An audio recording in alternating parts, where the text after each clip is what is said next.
দর্শক আপনারা জানেন ষষ্ঠ উপজেলা পরিষদ নির্বাচনের দ্বিতীয় ধাপের উপজেলা পরিষদ চেয়ারম্যানদের আজকে শপথ বাক্য পাঠ করানো হয়েছে। শপথ বাক্য পাঠ করান রংপুর বিভাগীয় কমিশনার জাকির হোসেন। তিনি আজ সকালে রংপুর শিল্পকলা একাডেমিতে এই রংপুর বিভাগের 21টি উপজেলা পরিষদ চেয়ারম্যান, পুরুষ ভাইস চেয়ারম্যান, মহিলা ভাইস চেয়ারম্যান, মোট 63 জন চেয়ারম্যানদের শপথ বাক্য পাঠ করান।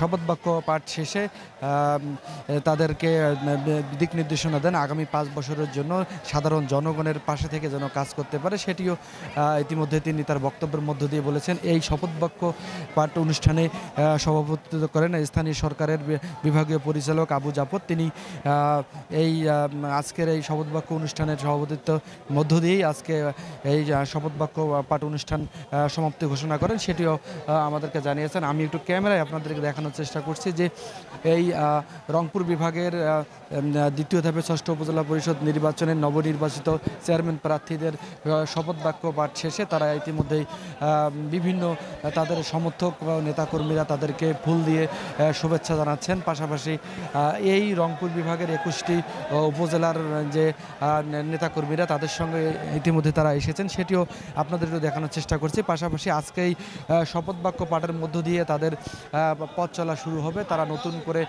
সাধারণ মানুষের পাশে থেকে নিবেদিত প্রাণ হিসেবে কাজ করবে, সেই নির্দেশনা দিয়েছেন রংপুর বিভাগীয় কমিশনার জাকির হোসেন, সেটিও আমাদেরকে জানিয়েছেন।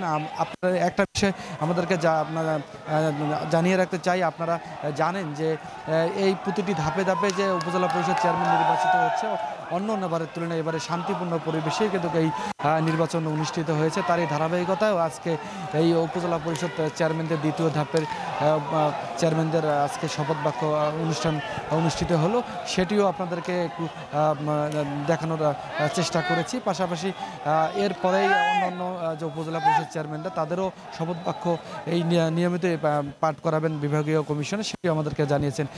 এই ছিল আজকে দ্বিতীয় ধাপের ষষ্ঠ উপজেলা পরিষদ নির্বাচন নবনির্বাচিত চেয়ারম্যানদের শপথ বাক্য পাঠ অনুষ্ঠানের সর্বশেষ পরিস্থিতি। Abdur Rahman Rasel, Global Television, Rangpur.